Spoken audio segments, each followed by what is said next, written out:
Hello, it's Matt and welcome to Collaboration Coach. This time we're going to look at how to create polls in Teams meetings.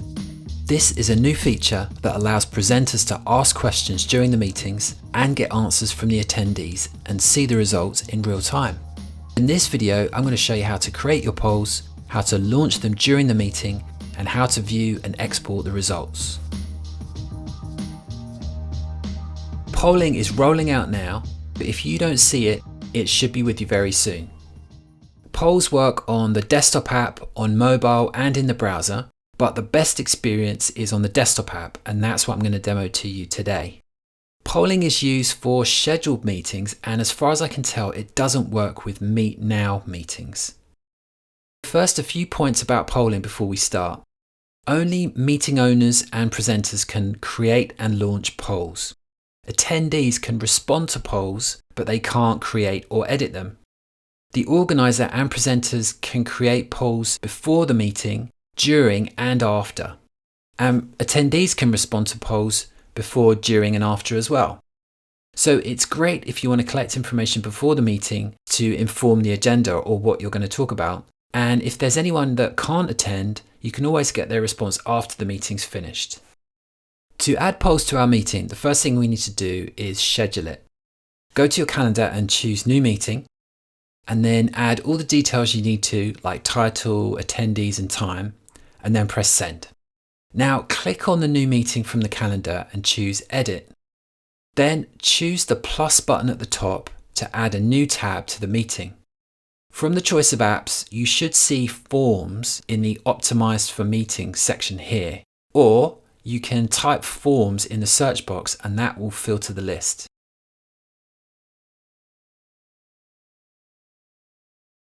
Now you should have a Polls tab in your meeting.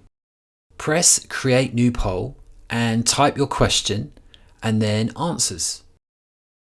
You can press Add option if you want to add more possible answers, and you can toggle multiple answers to On if you'd like your attendees to be able to choose more than one answer. If you want real-time results, then keep the Share Results Automatically box checked.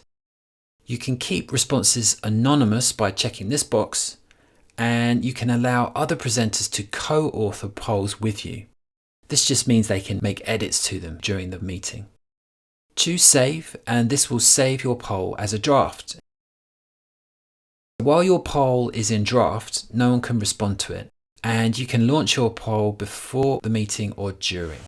You can also edit or delete a poll using this drop-down, and you can then create more polls by choosing the Create New button.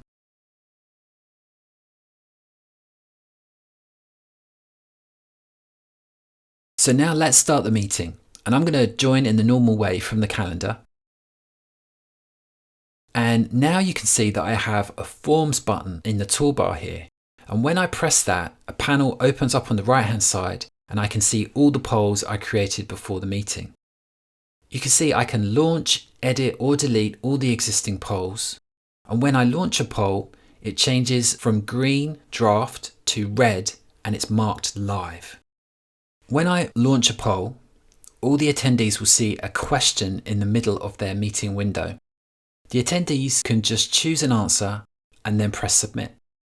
Everyone can see the responses straight away. Attendees don't have to answer. They can just press the X to close the question window without picking one. The poll stays in the Forms panel, so you can go there and look at it at any time. Attendees using mobile and browser won't see the question window or the Forms panel, but they can submit and track the results of the poll from the chat app in Teams. As the attendees submit their responses, you'll see the poll update in real time, and you can track the responses in the Forms panel too if you need to.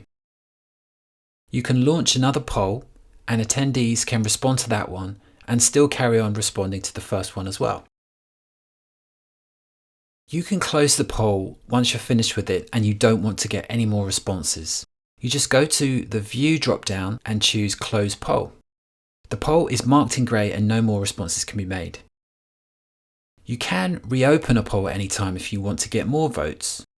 You just choose the same menu and then reopen. Also note that you don't have to close polls at all. You can leave them open even after the meeting is finished. You can export the results of a poll to an Excel spreadsheet. Choose the View menu and then Export Results. This will download the results to the Files app in Teams. To get the file, just go to Teams and then Files app on the left-hand rail, then choose Downloads and you'll see the spreadsheet there. You can do this during and after the meeting too.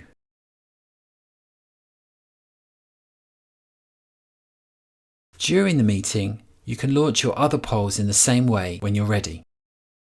You can also create new ones with the Create New button. This will open the same window we saw earlier, and we can create a poll in exactly the same way. Once we press Save, it will be added to the Forms panel and we can launch it whenever we're ready to. After the meeting's finished, all the polls are available in the Chat app in Teams. You'll see a card for the meeting you just had in the Chat app, and when you click on the card, you should see a Polls tab. You can view all the polls and the results from here, and your other attendees will also see them in their Chat app. They'll also be able to submit responses to the polls after the meeting as long as they've not been closed. So that's our first look at polls in Teams meetings. Let us know what you think in the comments, and thank you so much for watching, and I'll see you next time.